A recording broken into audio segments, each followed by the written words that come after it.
Hello friends, welcome to my YouTube channel pocket में आसमान। Upcoming episode की update आपके लिए लेकर आई हूँ। जो रानी होती है वो बहुत रोती रहती है क्योंकि वो सारी बातें जैसे ही उसका गुस्सा दिग्विजय पे निकल जाता है तो वह सारी चीज़ों को याद करके बहुत रोती रहती है। तभी वहाँ पे देवू आती है। देवू उसे समझाने की कोशिश करती है कि उससे पूछते हैं कि क्या हुआ रानी, तू इतना रो क्यों रही है। और यहाँ दूसरी तरफ हम देखते हैं कि दिग्विजय भी जो होता है वो गुस्से की वजह से घर से बाहर निकल जाता है अपनी गाड़ी लेके, और यहाँ पे जो उन बातों को याद करके रोने लगता है। और फिर वो खुद ही रियलाइज करता है कि मैंने बहुत बड़ी गलती की है रानी, मैंने इतनी बड़ी गलती की है, उसकी उस गलती की कोई भी माफी नहीं हो सकती। और तुम सही बात है, मैं तुम्हारे प्यार को डिजर्व ही नहीं करता हूँ क्योंकि मैंने इतनी गलतियां की हैं। मैं एक अच्छा पति बनके कभी दिखाया ही नहीं तुमको, तुमसे कभी वो बात बोल ही नहीं पाई कि मैं सिर्फ और सिर्फ तुमसे ही प्यार करता हूँ। और क्योंकि रानी उससे हमेशा पूछती थी कि ये सिर्फ एक फ्रेंडशिप ही है, क्या तुम दोनों के बीच ऐसा फ्रेंडशिप जैसा कुछ लगता तो नहीं है तुम्हारे और अनीसा के बीच। और यहाँ दूसरी तरफ हम देखते हैं कि रानी जो होती है वो देवू को वो बातें बता देती है जो वो हो चुका है, क्योंकि उसको वो सारी बातें याद आ जाती हैं। और वो सारी बातें दिग्विजय के बारे में उसे बता देती है कि मैंने क्या क्या देखा था वो 5 साल पहले, और वो सारी चीज़ों को याद करके मैं हमेशा से घुट घुट के रह रही थी।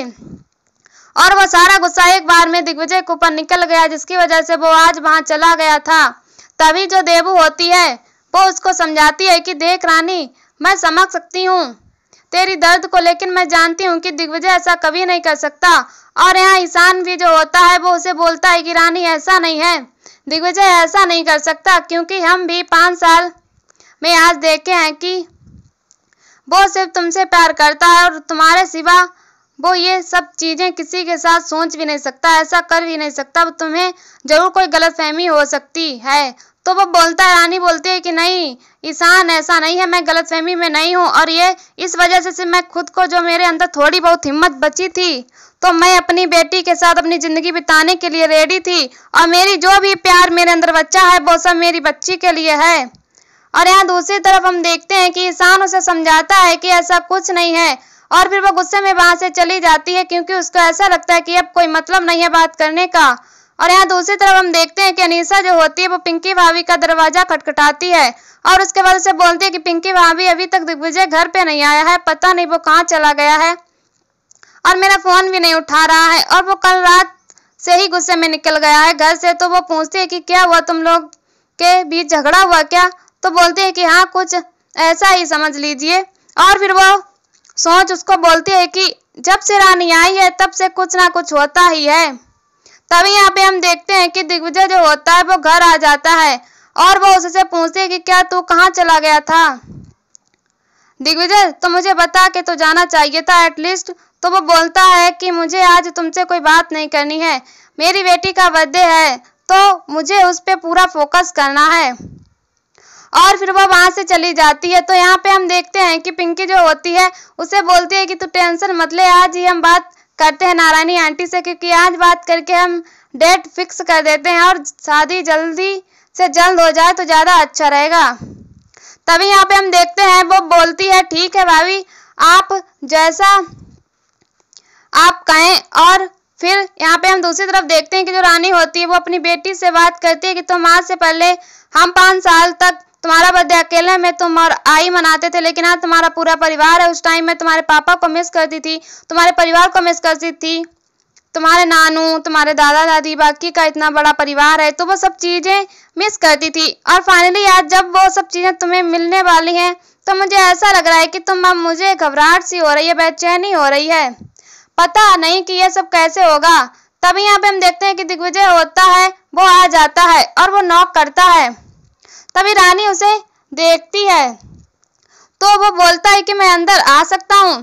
तो रानी उसे सारे से बोलती है कि हाँ तुम आ जाओ, तुम्हारा बर्थडे सेलिब्रेट मैं और आ ही गए हैं। और मैं हमेशा सोचती थी कि यार तुम्हारे बर्थडे पर तुम्हारे पापा और तुम्हारी फैमिली हो, लेकिन आज जब ऐसा आया तो पता नहीं क्यों मुझे डर लग रहा है, लेकिन मैं तुम्हें बहुत खुश देखना चाहती हूँ। यहाँ पर तभी वो ध्वनि का माथा चूमती है। तभी दिग्विजय जो होता है वो आ जाता है कमरे में और देखता है ध्वनि का माथा चूमते हुए रानी को, तो बहुत खुश होता है। और यहाँ पर तभी वो आता है और रानी से बोलता है कि मुझे नहीं समझ में आ रहा है मैं तुमसे क्या कहूँ, लेकिन तुमसे बहुत कुछ कहना चाहता हूँ। तो रानी बोलती हाँ। तो तभी वो रानी से बोलता है कि आई एम सॉरी, मैं फ्यूचर में एक अच्छा पति तो नहीं बन पाया, लेकिन मैं पूरी कोशिश करूंगा कि मैं एक अच्छा पिता बनूं। मैंने बहुत ही गलत किया था।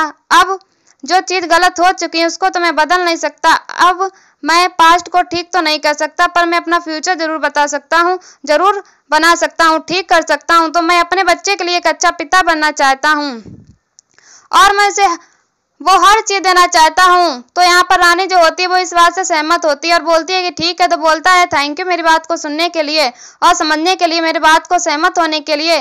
तभी रानी बोलती है हाँ, ये हम दोनों के लिए ठीक हो। अगर हम दोनों खुश रहेंगे तो ध्वनि भी खुश रहेगी और हम दोनों को देख के मैं बस अपनी बेटी की खुशी चाहती हूँ और कुछ नहीं। तो यहाँ पर दिग्विजय जो होता है वो बोलता है ठीक है और यहाँ पर वो रानी को सॉरी बोलता है और यहाँ पर अपनी गलतियों के लिए उसको बहुत ही पछतावा हो रहा है, वो गिल्टी फील करता है। तो रानी जो होती है उसकी आंखों में ये सब चीज़ें देखती है और कहीं ना कहीं रानी को अभी इस बात का एहसास है, क्योंकि वह आज भी दिग्विजय से प्यार करती है, तो ये चीज़ें देखती है। यहाँ पर दिग्विजय जो होता है वो रानी को अपनी बातें बताता है कि ध्वनि के लिए सबसे अच्छा करना चाहता है और उसके लिए अच्छा पिता बनना चाहता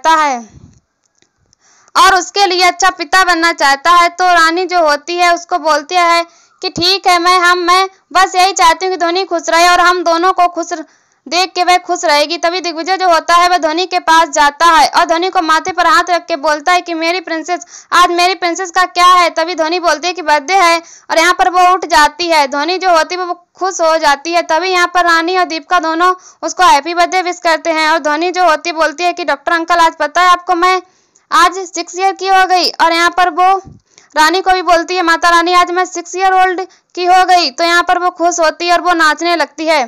तभी वो लोग हैप्पी बर्थडे बोलते हैं। तो यहाँ पर ध्वनि डांस कर रही होती है। तो यहाँ रानी होती है जो बोलती है कि चलो अभी तुम्हें तैयार होना है और तुम्हें डॉक्टर अंकल के साथ तुमने जो ढेर सारे टॉयज और शॉपिंग की थी उन सबको भी देखना है, ब्रश भी करना है, नई फ्रॉक भी तो पहननी है। तो हम फ्रॉक पहन के तैयार होके तो नीचे चलते हैं। तो यहाँ पर दिग्विजय और रानी जो होते हैं वो ले जाते हैं और ध्वनि को अच्छे से सजाते हैं, कंघी करते हैं और उसका अच्छे से मेकअप करते हैं और उसको नई फ्रॉक पहनाते हैं और दोनों साथ में बहुत ही खुश होते हैं। तो यहाँ पर वो बोलते हैं हम नीचे चलें। तब यहाँ पर देवू और ईशान जो होते हैं और ये सब देखकर खुश होते हैं, बोलते हैं ऐसा ही चलता रहा तो रानी और दिग्विजय एक दिन बहुत जल्दी साथ आ जाएंगे। तब यहाँ पर ध्वनि के बर्थडे के लिए सरप्राइज पार्टी रखी होती है। ध्वनि जैसे ही आती है पूरी फैमिली वहाँ पर रहती है। यहाँ पर अनीसा और पिंकू को जलन होती रहती है। दिग्विजय और रानी जो होते हैं वो साथ में आते हैं, ध्वनि को लेकर के उसकी आंखें बंद करते हैं, तभी खोलते हैं और उसके लिए प्यारा सा सरप्राइज होता है उसके बर्थडे का। तो वो खुश हो जाती है। यहाँ पर नारायणी जो होती है उसकी आरती उतारती है और यहाँ पर वो ध्वनि जो होती है वो बहुत तभी ध्वनि जो होती बोलती है कि थैंक यू दादी और यहाँ पर वो बोलती है डांटने वाली दादी। तो यहाँ जो नारायणी होती है वो फिर से उसको डरती है और हंसती है और यहाँ पर बाकी सब खुश हो जाते हैं और वो उसके लिए कामना करती है। तो यहाँ पर बाकी सब खुश होते हैं। तभी केक कटिंग का टाइम होता है, लेकिन यहाँ पर तभी वो देखती है कि कोई उसके लिए गिफ्ट लेकर नहीं आया। तो बोलती है सब तो आ गए पर मेरे लिए कोई गिफ्ट लेकर नहीं आया। और यहाँ पर वो जैसे ही बात करती है तभी यहाँ पर हम देखते हैं कि रानी के पापा जो होते हैं वह वहाँ पर आ जाते हैं और ढेर सारे गिफ्ट लेकर।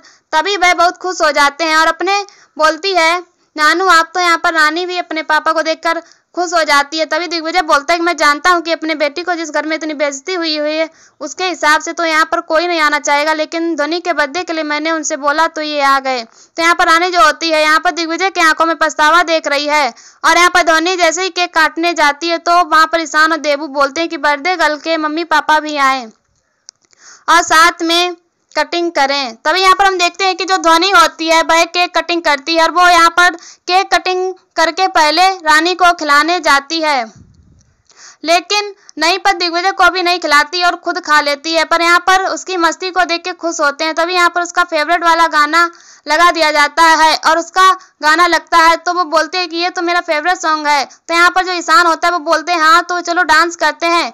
तो यहाँ पर डांस होने लगता है। तभी यहाँ पर वो बोलते हैं कि बर्थडे गर्ल के मम्मी पापा भी साथ में डांस करेंगे। तो यहाँ पर वह रानी और बाकी सारी फैमिली जो होती है वह बहुत ही खुश होती है और ये यहाँ पर खुशियां मना रहे होते हैं। दूसरी तरफ पुलिस जो है उसको पता चलता है कि रानी जो है दिग्विजय की वाइफ भी है। तो इस चीज से वो उस पर शक करता है और बोलता है कि ऐसा कैसे कर सकती है, वो अपनी पहचान छुपाने के लिए क्या करे, कहीं उनका फायदा तो नहीं ले रही। तो यहाँ पर वो ये चीज बोलते हैं। तभी यहाँ पर देखते हैं कि रानी जो होती है वो अपने पापा से बोलते हैं कि पापा इतने सारे गिफ्ट लाने की क्या जरूरत थी, हम ये सब नहीं कर सकते। तो बोलते हैं कोई बात नहीं बच्ची है। तो यहाँ पर रानी के पापा जो होते हैं बोलते हैं कि कोई बात नहीं। तभी वो बोलते हैं पहले हम देते थे पापा क्योंकि हम अफोर्ड कर पाते थे, अब नहीं। तो यहाँ पर बोलते हैं कोई बात नहीं, मैं तो आज भी पोती के लिए कुछ भी करूँगा, लेके आऊँगा और मैं जब तक हूँ तब उसे कोई कमी नहीं होने दूंगा, मरने के बाद भले। तो यहाँ पर रानी बोलती है पापा कुछ तो सही बोला करो, ऐसे आप 100 साल जियो। तो बोलती है हाँ अगर मैं 100 साल जीऊंगा तो तुम 2 साल जियोगी। तभी रानी जो होती है अपना डर जाहिर करती है और बोलती है पापा मुझे बहुत डर लग रहा है, अगर कहीं दिग्विजय को कस्टडी मिल गई ध्वनि की तो मैं अपनी बेटी के बगैर कैसे रहूंगी, मैं समझ नहीं आ रहा मुझे कुछ। तो यहाँ पर वो बोलते हैं कि कोई बात नहीं, मुझे पूरा भरोसा है कि ऐसा कुछ नहीं होगा और मैं तुम्हारे लिए बेस्ट से बेस्ट लेकर आऊंगा, वो लॉयर जो कि तुम्हारी बेटी की कस्टडी में तुम्हारी बेटी को तुमसे दूर नहीं होने दूंगा। तो यहाँ पर वो रानी से बोलता है ठीक है तुम टेंशन मत लो और यहाँ पर सब कुछ ठीक तो है ना। तो वो बोलती है कि हाँ पापा यहाँ सब ठीक है। तभी वो बोलती है कि ठीक है पापा आप चलिए, अब आप जाइए नहीं तो फिर आपको देर हो जाएगी और जैसे ही राजकोट पहुँचना तो मुझे तुरंत कॉल कर देना। तब वो बोलते हैं ठीक है और उसके पापा चले जाते हैं। तभी वहाँ पे एक वॉचमैन आता है जो कि उसे एक लिफाफा देता है और उसमें वो नोट रहते हैं। तभी वो बोलता है कि कल आया था पर दे नहीं पाया था। तो उसके बाद वह जैसे लेके जाके उसको घर पे अकेले चेक करती है तो उसमें मिस्टर बजाज के जो डेथ सर्टिफिकेट और उनको जो प्रॉब्लम थी उस चीज का रिपोर्ट था। तो वो देखती है तो वो बोलती है कि ये सब जो दोनों रिपोर्ट्स है दोनों मैच क्यों नहीं कर रहे हैं एक दूसरे से। तभी यहाँ दूसरी तरफ हम देखते हैं कि जो अनीसा होती है उसके साथ पंडित जी से वो बैठ के बात करते रहते हैं क्योंकि वो शादी की मुहूर्त का डेट निकालते हैं। और यहाँ पर हम देखते हैं वो बोलते हैं कि 3 महीने के बाद ही शुभ मुहूर्त है। तभी यहाँ पे हम देखते हैं कि जो काकी होते हैं वो बोलती है नारायणी काकी की लेकिन इतने दिनों के बाद तब तक यहाँ पे अनीसा को लगता है कि 3 महीने के तो बहुत ही देर हो जाएगा जिस तरीके से रानी बढ़ रही है आगे।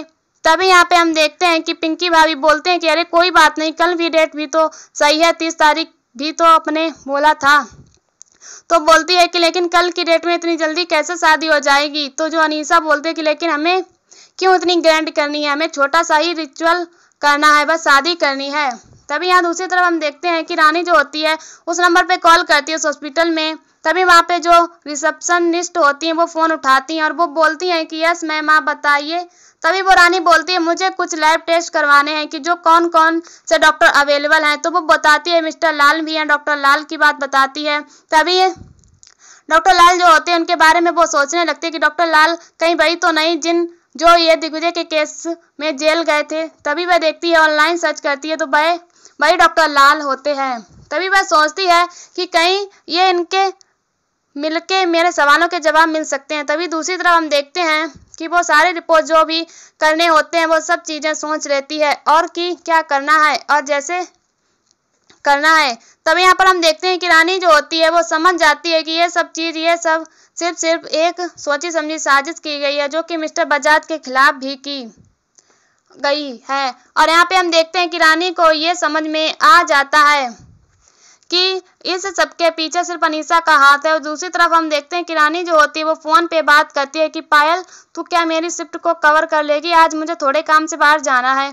तो इसी तरफ देखते हैं हम कि जो अनीसा होती है वो मिस्टर भट्ट से बात करती है कि डिवोर्स पेपर रेडी है ना। तो वो बोलती है कि हाँ। तो आज के एपिसोड में बस इतना ही फ्रेंड्स, मिलते हैं नेक्स्ट एपिसोड में जहां हम देखने वाले हैं कि जो अनीसा होगी वो काम से जाती रहेगी तभी वहां पुलिस आएगी और वो उसे गिरफ्तार करके ले जाएगी जो कि मेडिसिन मंगलिन के लिए। ऐसी वीडियो देखने के लिए हमारे चैनल को सब्सक्राइब करें एंड वीडियो को लाइक करें और हमें कमेंट में बताओ वीडियो कैसी लगी। तब तक के लिए बाय बाय।